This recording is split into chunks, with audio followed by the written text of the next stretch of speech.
Good morning, everybody. My name is Maggie Rose Cunningham, and I'm here as your host for our Magic and Mind session today, which is called Freyja's Tears. So, as you are coming in, to ask you a question. Our question is: have you ever experienced grief? Have you ever experienced grief? It doesn't have to be big, profound grief. It can be small. It can be small, exquisite. What's the word I'm looking for? There's sort of a melancholy that can come with grief, any form of grief. And if you have experienced that grief, or let's say we're experiencing it at the moment, is there a pain attached to that grief? So today we're going to be working on our waning moon session, and we're working with closing a cycle of work we've been doing with Freyja. And the waning moon is there is a grief process, there is a release process that needs to happen. So each cycle, whatever cycle we are following, where if we've done something that we love, or if we've done something that we are proud of, that has been worthwhile, that has filled us with pleasure and joy and happiness, there is a recognition that that is over in some way. That is completed. It's part of our completion process. Is saying, what are we grieving for? And recognizing that when grief is present, it means that love must also have been present. So we have that through the waning moon phase, but we also have that because we're working with Freyja, and we're going to be working with Freyja's tears. It's in Snorri Sturluson's work. He talks about Freyja's tears in the context of Freyja losing her love Odd, sometimes thought to be Odin. There's no evidence one way or the other. And it is said that she wept tears of red gold. And this is sometimes interpreted as gold that was interwoven with a little bit of copper. But it is more popularly interpreted as meaning amber. And we're going to be exploring that a little bit at this point. And as you're thinking about that process of grieving, I'm going to ask yourself a little question, which is like, how comfortable are you crying? How comfortable are you crying? Is it something that came easy in your family, that if someone was moved, whether it's moved positively by something that really touched them, and they cry like a birth of a child? Yeah, that's one of the ones, isn't it? People cry, they cry with joy. And it's a release of with emotional crying. So there are different forms of crying. We're talking here really about emotional crying, about crying that is attached to grief. That all of the hormones, the stress hormones that have built up during the process of something that we desire, something that we want, something we've worked hard for, coming to fruition, can then be released through tears. So was that something that in your family or in your culture was absolutely everyone just happy crying, or is it something that it was like, oh no, we don't do that. We don't do that. And it certainly in the culture that I've been not necessarily brought up in, but just generally speaking, was around me. Crying was not considered. Certainly was not considered to be professional. Let's say, if you're crying, you're showing weakness. Was one of the things that we were told about. What does it mean to cry? Why can't we cry? Certainly too sensitive, too emotional, not going to be capable of leading people. All of those things sort of can come as a judgment when we cry. So Freyja having this idea of Freyja's tears and of her weeping it's very powerful. And in the Norse tradition, there are actually other examples of there being a requirement to weep. Some of you will know about the legend of Balder, and Hela from Helheim says, if everyone will weep for Balder, then I will return him. And obviously that doesn't happen, and so that's seen as a tragedy, which means that everybody else did. Everybody else did. Thor did. Odin did. All of the big, strong, masculine, all of those, they wept. And there was nothing seen. That was seen as a good thing. And yet in our culture, often that isn't the case. We don't see that as being something that is acceptable, particularly for men or for people who identify as masculine, but for women as well. And Thank you, Esther. So you're saying it doesn't take much to make me cry as I've gotten old. When I was a child, I wouldn't, especially in front of people. And yes, there is a sense, I think, as children, because crying can be associated with vulnerability, that we want to know who we're safe to cry with. When we get older, we're bigger. We can just be like, well, I'm going to cry, and it's, if it's going to upset you, it's going to upset you. Do I care? No, but as a child, we might be more, who is it safe for me to experience the fullness of my emotions with, might be something that comes through. And often that is the case when we're in environments and we might feel as if, that we want to cry, that we don't. That it's a sense that I don't feel safe to cry with these people. Now, I for the longest period of time, I was not a crier, and it's still sometimes I have to break through a barrier in order to do that. In order to allow what might come naturally to come through. So this is something we're going to come back to when we talk about Freyja's tears and amber. What I'd like you to think about now is the healing properties and power of tears in the human body, and the composition of tears as being water and salt, and then other precious items that are carried. In the case of emotional tears, we're talking about what's seen as being they're proteins, particular proteins that are related to the stress hormones that are in the body, that when then through the tears we release. So they have a healing, there is a healing process. There is a process of releasing the build up in the moment and saying, I'm going to let that go now. So that's the human body. And then we're going to start looking at the tears of amber or of gold that Freyja shed. And the idea of Freyja, as well as there are other in other pantheons, there are similar legends of tears being the transformation of pain, the transmutation of pain into something precious, and loved. So I'm going to read to you a little, it's a poem, I suppose, that I wrote as I was starting to prepare for this session, for you to start to introduce some of the concepts that we're going to be working with through the course of this session. Pine blood, earth vein, transformations flood. This is the road of weeping, the long lowing cry to one meant to return, who never comes, who never comes.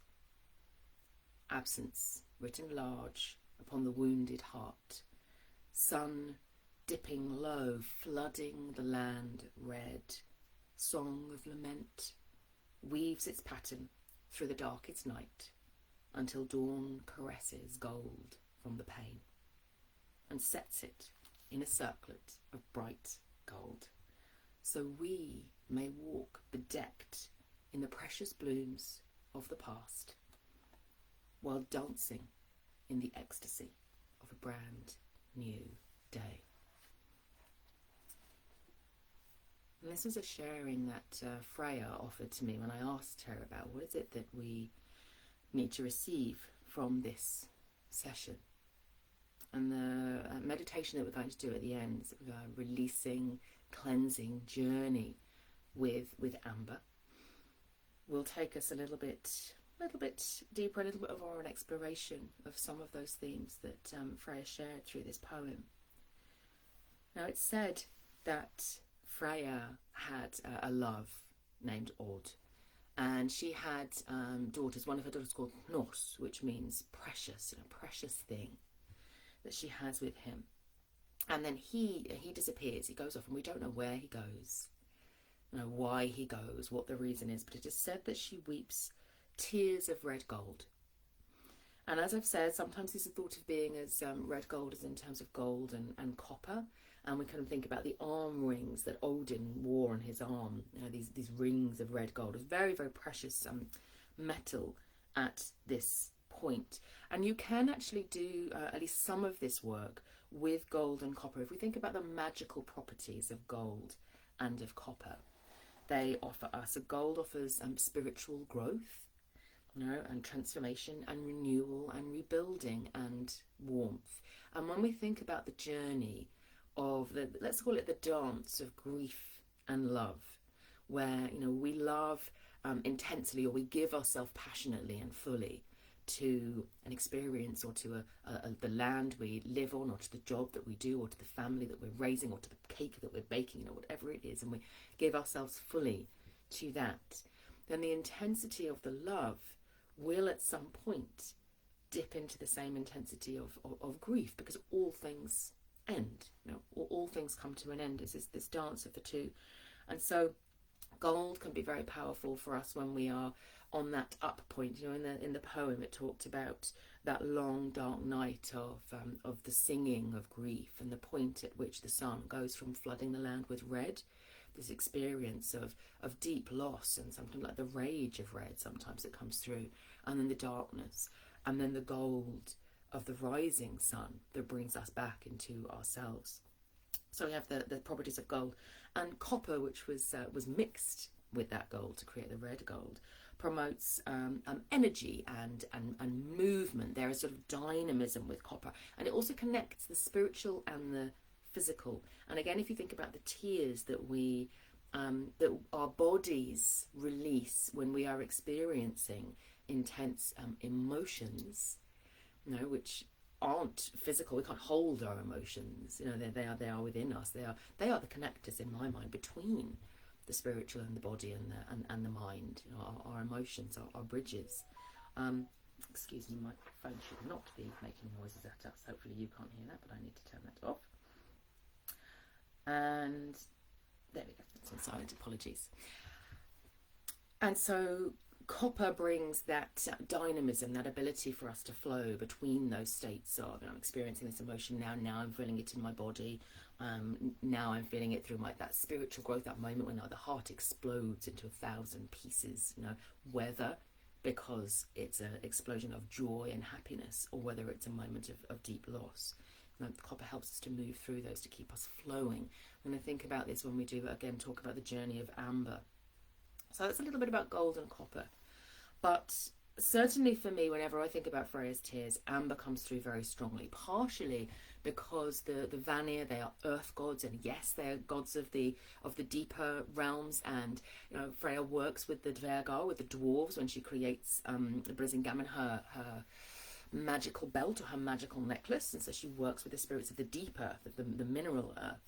But she's also a goddess of the trees, of the natural world. And this is what comes through to me very strongly when I think about working with amber. And so I want to just talk a little bit about amber now. So I talked about gold, I talked about copper. So amber is, I love amber. I've sort of got my amber pendant here. And this is actually, I wear this mainly as a piece of jewellery rather than as a magical object. I have various pieces of amber that I work with magically. And if you want to, when we do the meditation, if you want to have some amber with you, you absolutely can, but you do not need to have to. I'm not speaking very well today, am I? And when we do the meditation, you can obviously pause this if you're watching the replay and come back if you want to have a piece of amber with you. The majority of amber comes from the Baltic forest. So the Baltic forest was this really ancient, vast forest that was around, it's thought, about 40 to 45 million years ago. That's a big number, isn't it? This is a big number. And I think this is important when we think about these very the ancient energies that we can find in crystals, and that we can find in amber, which isn't a crystal, it's fossilized tree sap, but also in water.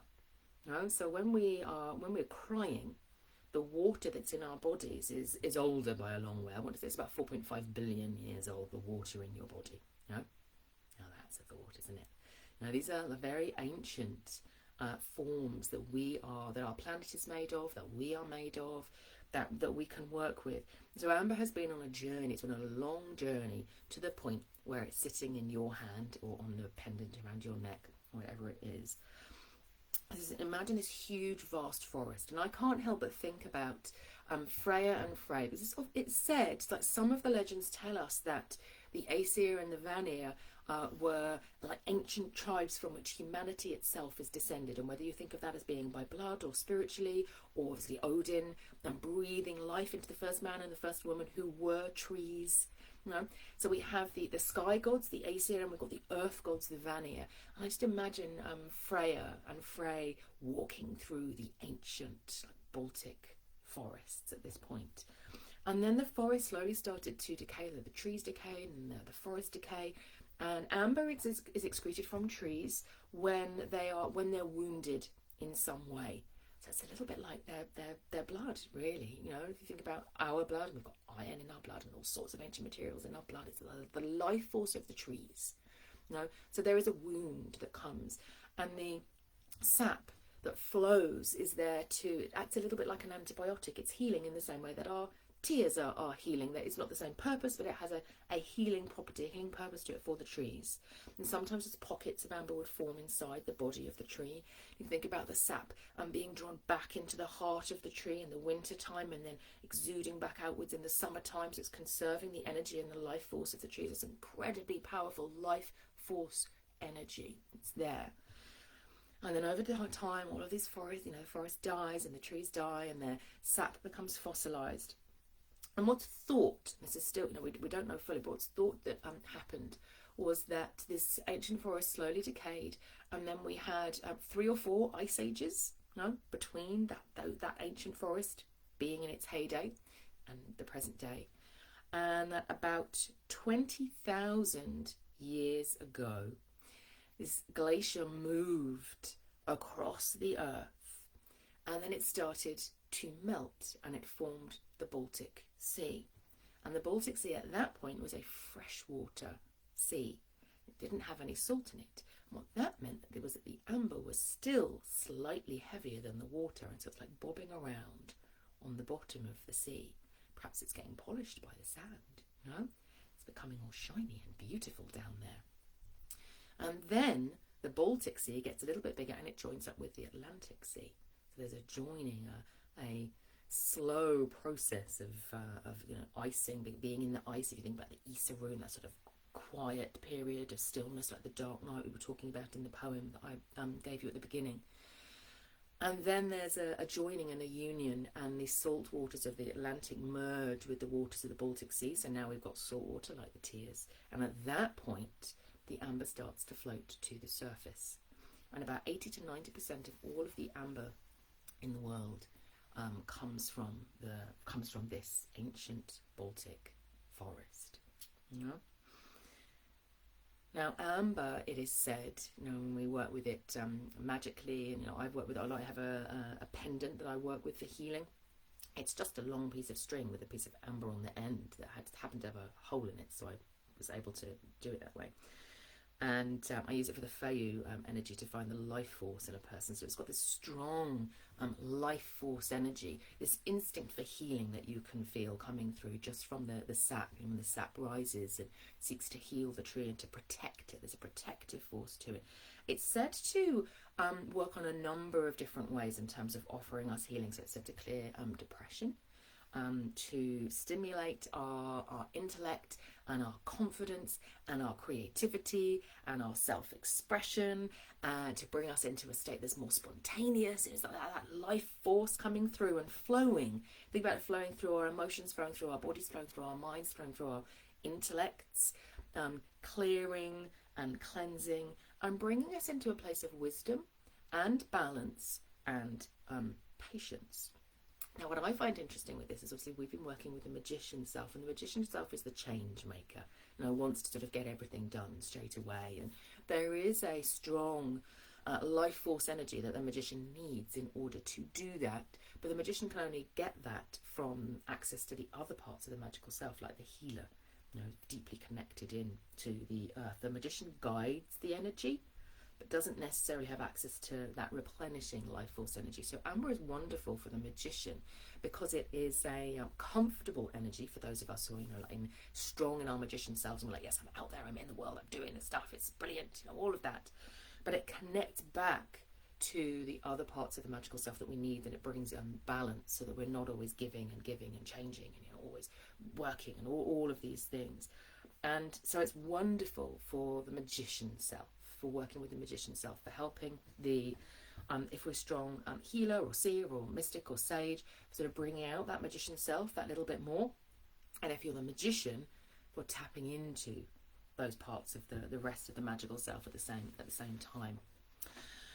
So Before we do our meditation and our journey, you'll remember that I said that this is a celebration and a release session with our waning moon. So in order for us to feel, what might be we be grieving for, what might be letting go through the course of this month and saying, yes, that's done, or it's past. I'm ready to step into something new and I need to release whatever it is that might hold me back from doing that first. We need to have a little bit of a celebration before we do that. So I'm going to invite you to take a moment to just reflect on, we had the full moon, Uru's full moon, it's wonderful, fabulous, healing Uru's moon. And we had, it's been January, I suppose. We've done January, haven't we? We're coming to the end of January at this point. What are you, first of all, what do you want to give gratitude for? Because, it can be lovely to sort of say, these are the things that I really want to give gratitude for in my life right now. What am I open to say I want to give gratitude for? I mean, for me, my eldest son was 9. I give gratitude for him every single day. But I'm giving that gratitude right now. Those things that we've received through the course of the month that we'd like to give gratitude for. I'm going to give you a moment to think about that. It'd be lovely if you post in the chat, if you're here live or if you're watching the replay, just to give voice to that gratitude as well. It's wonderful to think it for yourself. It's great to write it down or share it.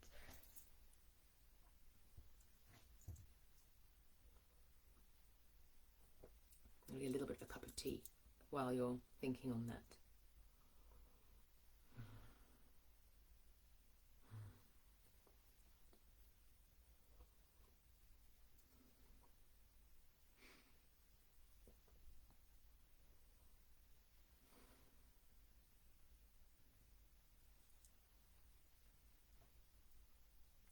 I'm just going to give gratitude for these tea bags. I got them for Christmas. They're really good.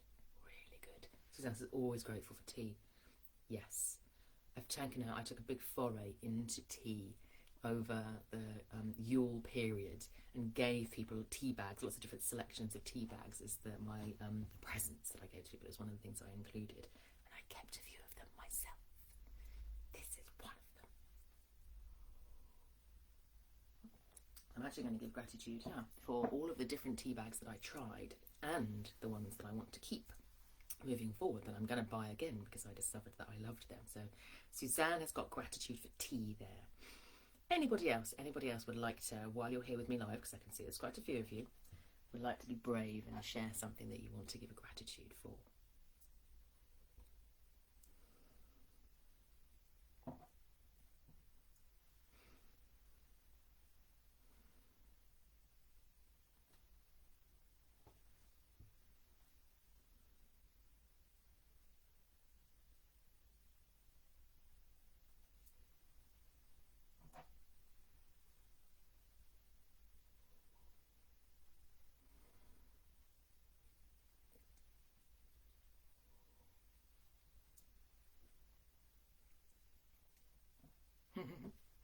Suzanne's like, no one's putting it in the box. I'm going to go in there. Thank you, Suzanne. I'm going to share Suzanne's as well, but this is, keep them coming.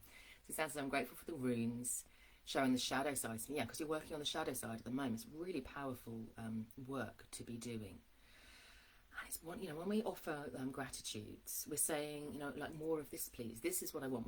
It's like that little bit, because the magician, we want the manifestation, aren't we? So it's saying, this is what I'm grateful for. And we're forging those channels, Esther said, for my daughter, for getting my head straight to bring about the next steps needed for me, for our friends, and tea.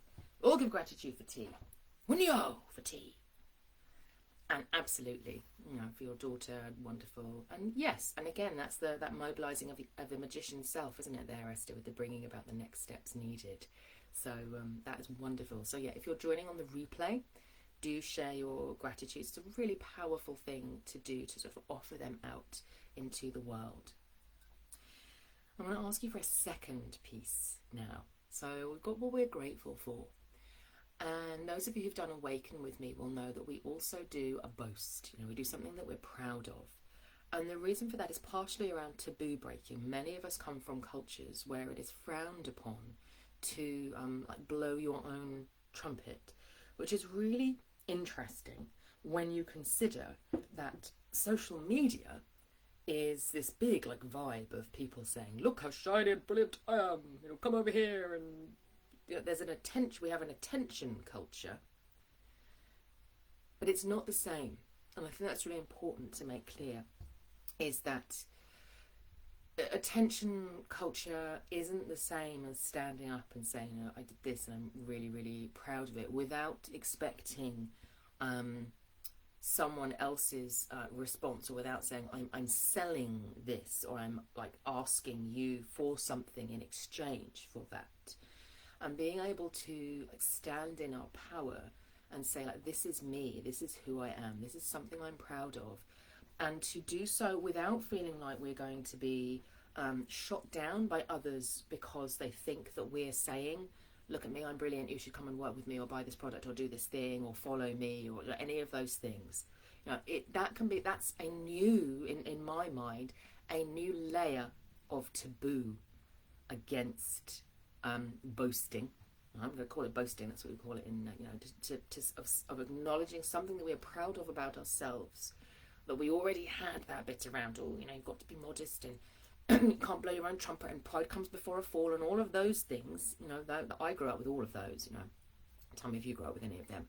And now we've got a sort of backlash feeling against things that can feel inauthentic, that can feel like we're being sold to, that can make us feel a bit icky inside, that can make it even harder for us to say like something that we are proud of. So, proud of. Yeah, lots of things to be proud of. For me, what I'm going to choose, I'm going to be proud of. I'm going to be proud of all of the work that I'm doing towards the Amplify program at the moment, which I'm really excited about. I've got a beautiful cohort forming, and I think proud of how many wonderful people show up in this space, and I can host a space for you that means that fabulous, wonderful people show up. And isn't that an amazing thing? Wunyo to that. So yes, again, my invitation to you is, if you're feeling brave enough, share your moment of pride in the chat box. That is fantastic if you can do that. And otherwise, write it down, write it down and put it there. Essence Wunyo. And we've got some other lovely shares here too. So Pamela saying, my mum's recovery, my husband's sanity, my health returning. It's beautiful. Carol, thankful for good health at present. I'm grateful for changing the positive perception of myself, for constant work on myself. That is wonderful. And I'm going to say that there is a boast element in that too, Carol, and I'm going to hold that up for you because you are amazing and well done. Wunyo to you, Carol.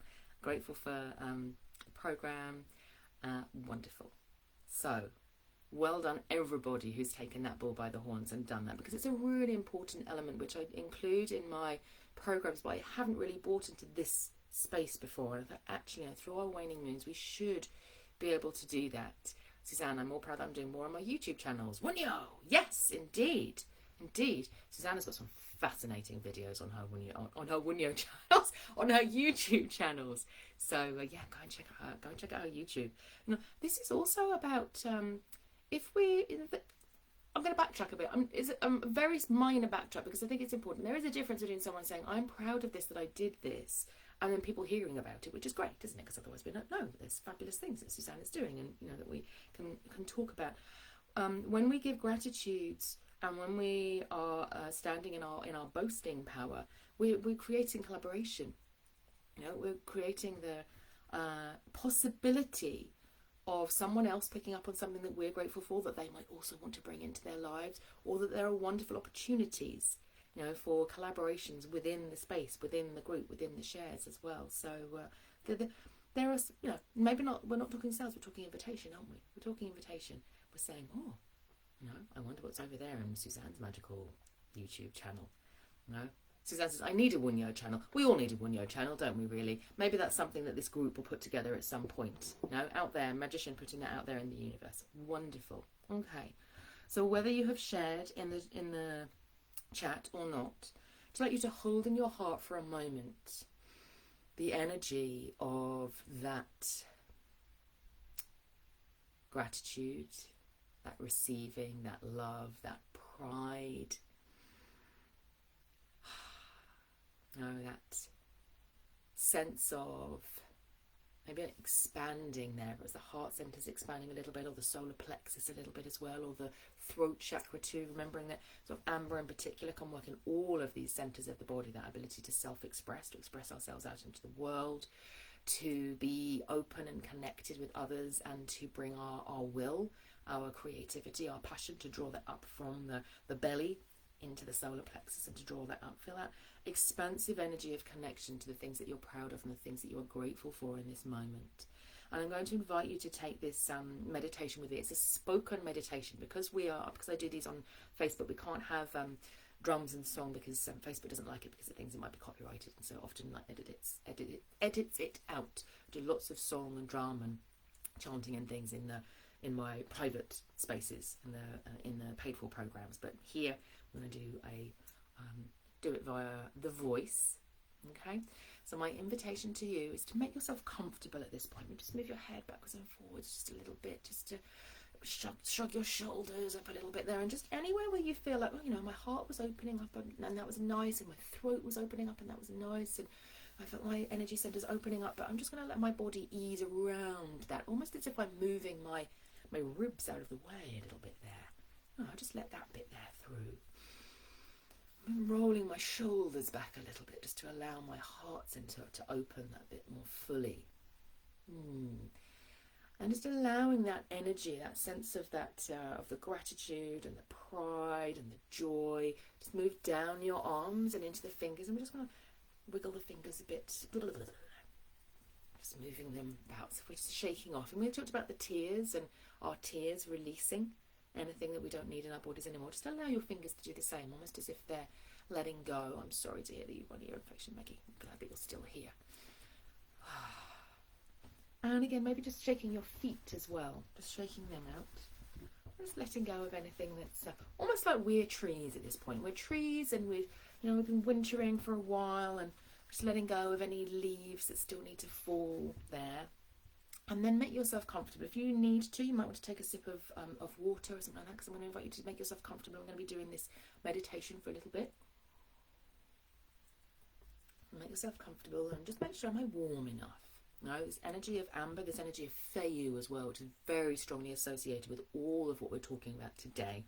For those of you who do awaken, you can go and listen to your Freyja power song to really enhance the work that we're doing today afterwards. And to say, Freyja moves through the body, so it helps us to release blocks in the body, and it fills us with this gorgeous life force energy at the same time. Okay. Just make sure that you're warm and you're comfortable. We're focusing on the breath for a moment, and the rise and fall of the lungs. And if it feels good, you can allow your eyes to gently close, or you can just have them sort of half open, just allowing them to droop a little bit. And I'd also invite you to allow your bottom lip to just part just slightly from the top lip. And breathe in through the nose, so we can let the nose cleanse the air as we breathe in. And then out through the mouth, just feeling the release of the breath, that miracle of the breath, that what we breathe in is not the same as what we breathe out. And what you breathe in travels all the way through your body. Through the lungs, it's being transformed and changed as it moves down into all of the cells, and each of your cells is receiving that deep replenishing energy, that oxygen, turning that deep vivid red of the blood. And then what you're releasing, that carbon dioxide, it's totally transformed as it travels through your body. And then allowing your attention, your sense of self, to sink that little bit lower, connecting in with that expressiveness of the throat and the expansiveness of the heart, that place where you've been drawing in that gratitude energy and that pride energy and that joy energy, allowing yourself to receive that. And sinking down into the solar plexus and allowing yourself to receive that. And if as you're doing this you feel any blockages, any places that feel more numb or more cool, don't worry about that. Don't just allow that to be as is at this point. There's nothing to fix or to change or to work on. in this meditation. We just notice that, and then sinking down into the belly again and allowing yourself to receive all of the things that you're grateful for, all of the things that you're proud of in the past month. And then finding yourself in the quiet of the self, almost like you're inside your own trunk now, the trunk of a tree. And there's a peace and a stillness. And we as humans, we are walking well rooted, but in our tree selves we can root more fully, allowing your roots to reach down more fully into the earth. Even if you're up a couple of floors, just knowing your energetic roots, that means nothing to them. They connect deep with the earth, deep with the molten core of the earth. And there's a stillness now that allows you to, for a moment, just let your attention brush the chariot of the moon as he passes, as he prepares to move into that waning phase, when we're past the full moon. And the waning begins. The moon is slowly emptying itself, releasing itself, until we get to the point of the dark moon where it will be totally open, a great cave or a great womb ready to receive the energy of the growing of the next month. So just allowing ourselves to say, oh yeah, so the moon is releasing right now. It's okay for me to release right now. My energy is going to track that energy of the moon and release what it needs to release, so that I can be filled with delicious, new, joyous energy in the coming lunar cycle. But for now, there's nothing that I need to do. Time is stilling and space is stilling. It's just the chariot of the moon tracking across the sky, watching all of the comings and goings of the earth. Great witness. And right now, Mani is looking out over the vast forests of the Baltic basin, this huge expanse of forest, and he can hear, as he passes, the whispered laughter and song of the Vanir,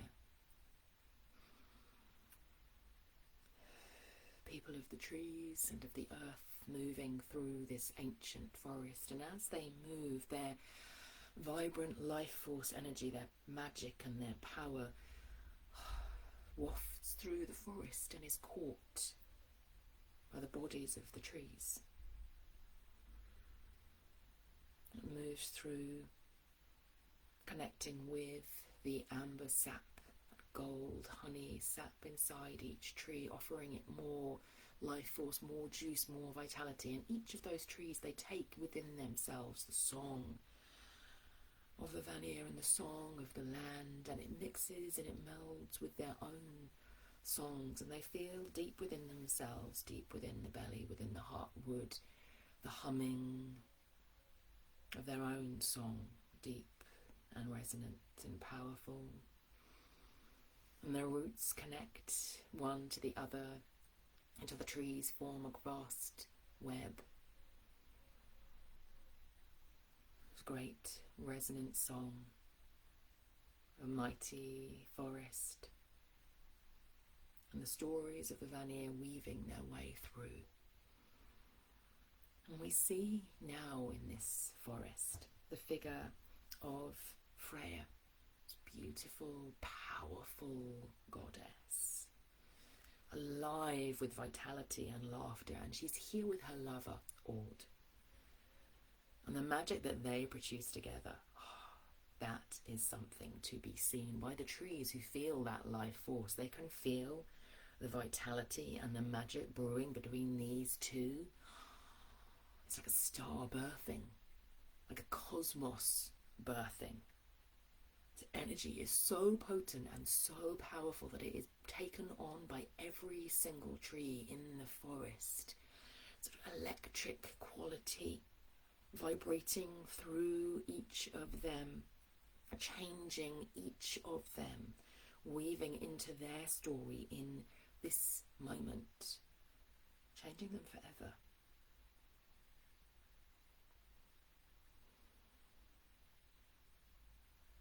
And this weaving of gold and light and life seems eternal, seems as if it will have no end.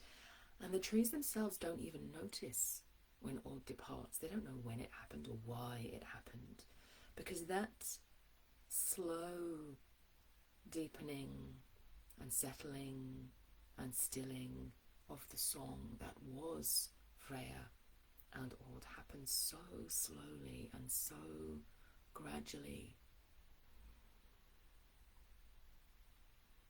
that the forest itself doesn't even realise that it is crying as Freyja cries, as the tears cascade down her face in bright gold, and the trees feel her wounding as if it is their own. And the sap rises without will, without force, without pushing, without intention, just in response. And a new song starts to unfold, no less beautiful, no less powerful than the song that was before. An ancient song of the dance of love and grief playing out in this forest, building a wisdom of knowing that will be required through all of the ages to come. Perhaps this is the birthplace of this type of love and grief, the birthplace of something that is both tree and human. That knowing somewhere deep inside that Freyja still possesses, that there will come a time when humans will walk the earth. It is said, we don't know, but it is said that humans are the only species that cries through emotion. But in this moment, the trees share the powerful waves of emotion of Freyja, until that song stills as well, and we move into a time of darkness and stillness, where we simply listen to the fading song.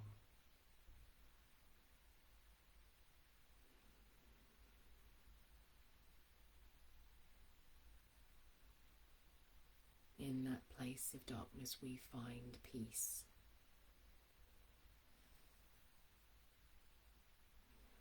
The qualities of ice, just as powerful and just as strong as the qualities of fire and change and growth.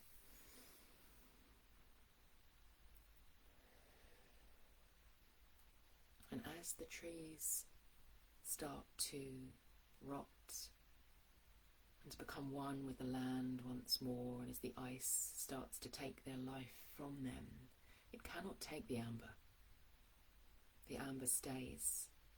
Huge, vast, unfathomable web of gold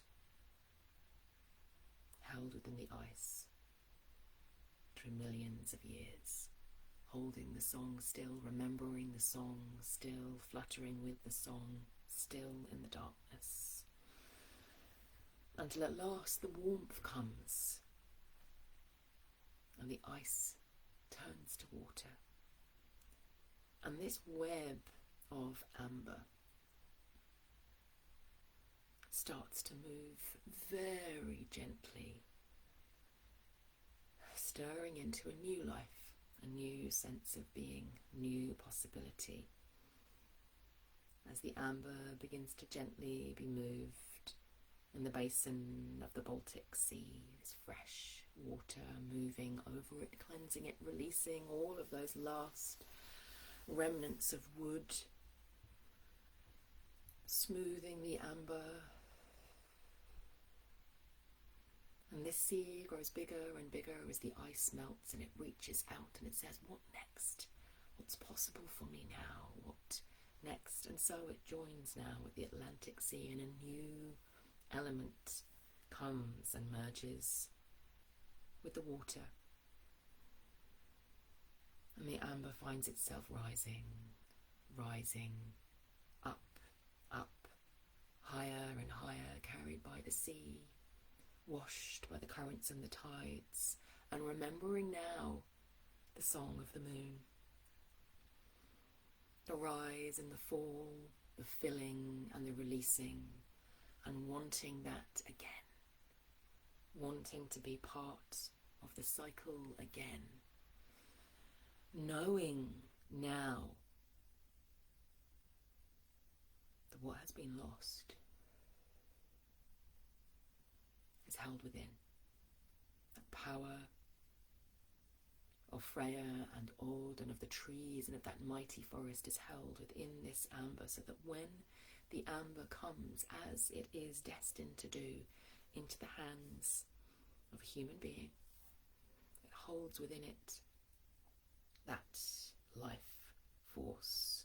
I am the life and the pulse flowing through you, the fire, the healing touch, the joyful song. I am the force of life. Speaks the amber, speaks you. I am unquenchable, always rising, tumbling through the spiral of time and setting it ablaze. It is I that make it sing, I who carry the song deep inside my ancient, knowing self, carried by the waters, ignited by the amber. In me the ancient forests sing. Sing now to you, to remember who you are. Ancient wisdom, sung to life, coming to know itself, moving through each precious moment, dancing the dance of love and grief that is the same, transforming you through time as we dance together and then dance apart, dance together and then dance apart, allowing the spirit of the amber to remind you of the life force flowing always through you, allowing it to move through you and feeling it in your toes, and just very gently moving your toes as if the great ocean of pure water has just come to move them and remind them to live once more. The bones of the feet, perhaps you want to flex your feet. Perhaps feeling how your knees now might want to move and your legs might want to stretch. Your fingers now, perhaps allowing them to flex out. Flexing and reaching. Where do they want to reach now? What's stirring within them?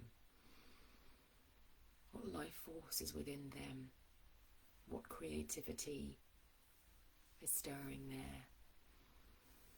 The softness of the belly and the rise and fall of the lungs. Just allowing your lungs to take in as much air as they want to take in, rising and reaching for the air, drawing it in, and allowing yourself to release that air now fully and totally. Knowing that every time you release more of the air, you make room for more air to come inside.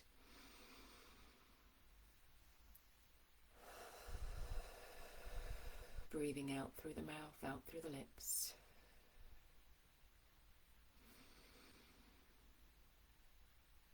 Celebrating the rise and fall of the lungs, feeling your shoulders rising and falling, back expanding, ribs expanding.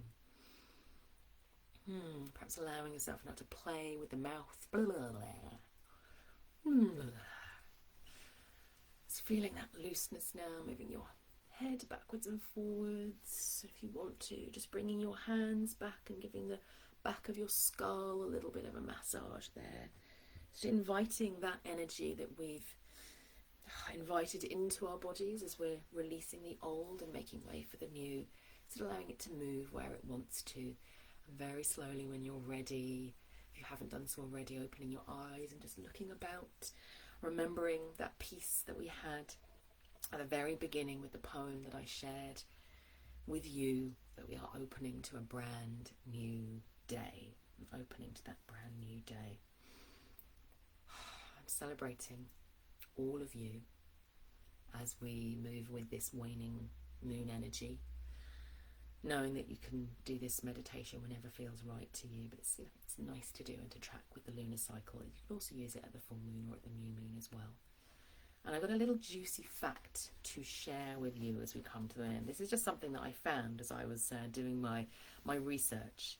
This is my juicy fact that it just filled me with delight to know this. So, the man who discovered that emotional tears excrete the stress hormones, like as proteins, they release those. His name was Dr. William H. Frey, F-R-E-Y, as in Frey, Freyja's brother. I know, just fills me with joy that was the case. It's quite recent. It's only 30 years ago, I think, that he discovered this, and we know so much more now about the biology of grief and of emotions. And yeah, that just tickled my fancy when I heard that. So thank you everybody for joining me for this waning moon session. If you've just come and you've just discovered me and this is the first one you've ever come to, there are 3 previous sessions where we worked with Freyja.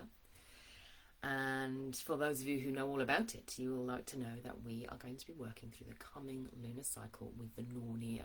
So those of you who are coming and joining me and Kay Gillard and Laura Dallaghan in Glastonbury on Saturday for our in-person Nornir ritual, that is going to be energetically holding and igniting our hearth space for the coming month as well. We're going to be working with the Nornir, so more to come on that. Lovely to see all of you. Lots of love to you too, Suzanne. The cycle of love and grief, so apropos now. I'm glad that it was for you, Sarah. Wonderful, thank you. I'm glad it was a lovely meditation for you, Esther. Everybody take care, and I look forward to seeing you at our new moon session. So you'll remember the new moon sessions, we're going to be going through the planetary movements. That's the time to bring your rune that you're going to be working with through the month as well. So slightly different focus for each of our 4 sessions through the course of each lunar cycle now. I look forward to seeing you all then. I look forward to seeing many of you at the Magician Retreat tomorrow, and hopefully lots and lots of you who can come, who are, if you're in the UK, come to Glastonbury. We look forward to seeing you there.